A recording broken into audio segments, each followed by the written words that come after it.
Happy Friday, everybody. I'm Maria Rini, and here with me today is Corey Waters. Hello, everybody. And you are with the Welcome Home team, and this is Out and About. And today we have the privilege of interviewing John Cosgrove. So we are here in John's office at Atlantic Handling Systems, where he is the president. But we're here today to talk to John about his community involvement. His community involvement is long. There's lots of details to it. I will briefly tell you that John is currently he's a lifelong resident of Fair Lawn. He is the former mayor here in Fair Lawn. He is currently a chairman of the foundation at Bergen-Newbridge Medical Center.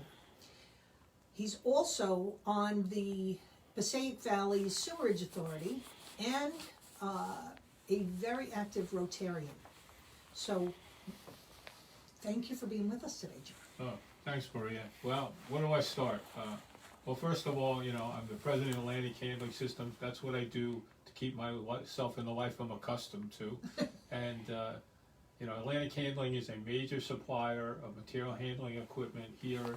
We're a division of Mayberry Material Handling, which makes us one of the largest material handling suppliers in the Northeast. And what's material handling? It's the conveyor systems that bring you the e-commerce that you get every day from Amazon or Bed Bath & Beyond, places like that. And we install conveyor systems and racking systems like you see in Home Depot, the shelves that you see there. And we design warehouses, and I've been doing that for about 40 years, been very involved in my industry. I was the president of a major trade organization, the Material Handling Equipment Dealers Association. And so it's something that I really love, and the supply chain has changed so much with e-commerce now. Everyone is, instead of going to the stores, they're having stuff delivered.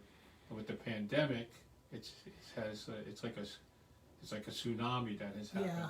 Because people were baby boomers who really wanted to go to the store and touch and feel what they were going to buy, didn't want to go out during the pandemic, and they've gotten used to now using e-commerce, which has made it very hard on warehouses to keep up. Yeah, But I know that's true for me. to talk a little bit about my community involvement, I first got involved in volunteering when I was very young, 18 years old. I joined the Fair Lawn Fire Department, which I stayed in for 40 years, and I've held every office in the Fair Lawn Fire Department, including I was lucky enough to be the fire chief here in Fair Lawn. And then from there, in Fair Lawn we have a beautiful community center, and I was asked to be the chairman of the 501c3 that built it. So along with my friend Lou Weiss and a lot of other people on my committee, we built this $13 million beautiful community center. And after that, I coached numerous sports in Fair Lawn, everything from football to lacrosse, baseball. I did, what else did I do? Football, hockey. I did a little bit of everything when it came to that. And, I've just been pretty much involved in the community doing things like that. But then I decided to run for public office. So I served 5 terms as the mayor of Fair Lawn, 3 terms as the deputy mayor. But 2.5 years ago, I had a stroke, and I decided not to run for re-election. So, it was a good thing, I think, because, after you do it for so long, I believe in term limits a little bit now. You still work really hard, but I think you really need to let some other people take a step forward and do it. It's good to rotate some people in. So I enjoyed it when I was there, but then I was lucky enough to be nominated for a position on the Passaic Valley Sewerage Commission. So I've been a sewerage commissioner there since 2019, and I enjoy that. It's a little different than being an elected official, but it's a state agency, so I like that. It's the 5th largest utility in the United States. Wow. So we use a lot. We use more power, electricity, than any other entity in the state of New Jersey. So and there was severe damage done during Superstorm Sandy from flooding. So, but they've really done a great job in repairing it and getting it back up and running.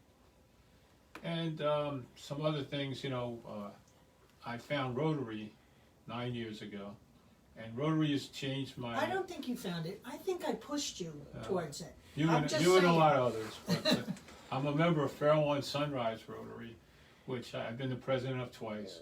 But I found Rotary to be, very fulfilling. I like it. I like to help people. You know, the motto of Rotary is service above self. And we've been lucky enough in my club. We're a really hands-on club, and we've done a lot of really good things. You know, during the pandemic, we went out and we served meals to like 6 different hospitals. You know, to the healthcare heroes that were in the hospitals, and we've done Meals with a Mission. We had a major fundraiser here for a young man who needed a handicap van, and the town, everyone in the town got together and got behind it with us. We had the fire department out with boots at the traffic lights for us. We had just everyone helping us, the police department, PBA, and we had a dinner. We had 558 people because we couldn't get one more person into the building if we wanted to. And we raised this money, and this young man, Brandon, his family, we got to buy him a $70,000 handicap van.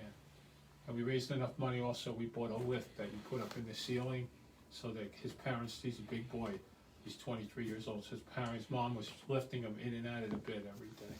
So now they use this lift and they swing him out into his wheelchair. Super. So I'm going to stop you here for just a second because I'm sure there are people who don't know what Rotary is.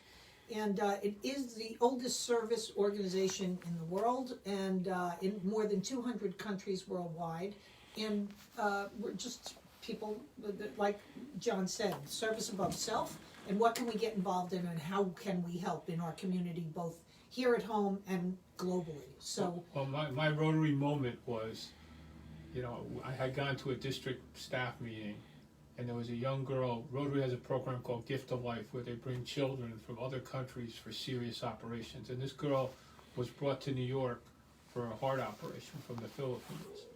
And before she found out about Gift of Life, her family had tried to get her here. But they sold like their prized possessions, which were 2 goats and a cow. And what happened was she came and thanked our Rotary because we sponsored her, our district for this heart operation, which was a great success, and told the story about how her parents had sold the goats and the cow and so on and so forth. So at 7:30 in the morning in Fairlawn, New Jersey, we affected somebody's life. We bought a goat. One of the other clubs bought the cow and a goat, and we replaced their prized possessions. So, I mean, from Fairlawn, New Jersey, somebody in the Philippines, we made a difference. And we've also done now, there was a school that was demolished by an earthquake in Nepal, and our club has replaced a lot of the stuff, bought computers, desks, and so on and so forth with the school in Nepal. now also before COVID, you were doing some pretty creative stuff like yoga in the streets. Yeah, we have a young girl in our club, and she came forward and said, let's do yoga in the street. And it turned out to be a great event. And then the next year we did yoga with goats, which was very successful. It was too successful. we oversold we couldn't get everyone in even. So, but we've done a lot of great things like that. And currently we're working on a water project in Honduras, in Judacopa, Honduras, which is part of the island of Roatan. Mm-hmm. And there's 70 families, 750 people that they don't have clean water. And they go to a well every day, and they stand on a plank with a bucket, and they scoop out the water. And so we're going to try to do that. That's our next big project. We're submitting a grant, as you know. Yes. Fundraising efforts during this time. Tough. It's hard. Very hard. I'm involved at Bergen Regional, Bergen Newbridge Medical Center. Every year our major fundraiser was a golf outing. So we couldn't have the golf outing because of COVID. But we were lucky enough we did it virtually. So we actually raised half of the money that we normally do, which we thought was pretty good for now. But still, the need has increased. And the fundraising has gone down. Yeah. So everything I'm involved in. One of the other things I'm involved in is Adopt a Soldier Platoon. I'm on the board of that. which is a major charity that takes care of our military. We send care packages to the troops when they're deployed, and we also take care of wounded warriors. We send a lot of things to Walter Reed, and we take care of a lot of the wounded warriors that have a lot of problems afterwards. You know, they come out and they need help financially, and we try to do that. And we couldn't hold our event this year. We have a big gala, we call it Salute to American Heroes, and we weren't allowed to do that either this year, so. Well, looking ahead, you mentioned Newbridge, you being on the foundation there. Tell us about the vaccination effort that's going on there. What's great over there is the Army Corps of Engineers came in and built 2 structures for us. So we're doing. When was that, John? That was during the summer, and we used it for testing. And now there's a gymnasium that's located in the basement of the medical center. So we converted that. I think that we can do 50 vaccinations there at a time, and then we can do hundreds in the other one. So I don't think we just need the vaccination. We need the vaccine because we're really going great guns. And Bergen Newbridge has established itself as a very vital part of the county health system. Between testing, all the testing, the mobile testing was done by us that the county sent out. Bergen Community College, that's all done by Bergen Newbridge. And you know, we had a changeover. Before it was Bergen Regional, and it was owned by a for-profit company, and now it's a non-for-profit.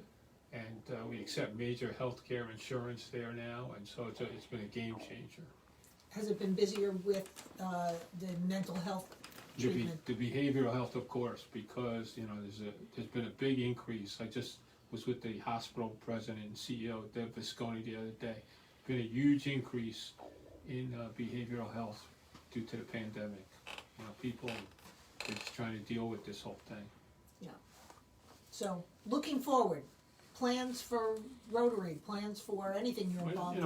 Plans for Rotary, I'm going to keep going with Rotary. I really enjoy it. It's something that I'm a mission, you know me for a long time. I'm a mission-driven person, so I like it a lot. So I'm going to be involved in Rotary. I keep I'm involved in Adopt a Soldier, and I'm just going to keep trying to do good things. Yeah. So just, if there's anybody out there thinking that they'd like to make a difference, contact John over at Atlantic Handling. He'll get you involved with Rotary, get you involved with Adopt a Soldier, but lots of people needing your help now. Right. And Exactly. John, thank you for being out there for us. Thank you. You can contact me on Facebook, or you can get me at my email is jcosgrove@atlantichandling.com. Super. Great. Thanks for being with us. Thank you.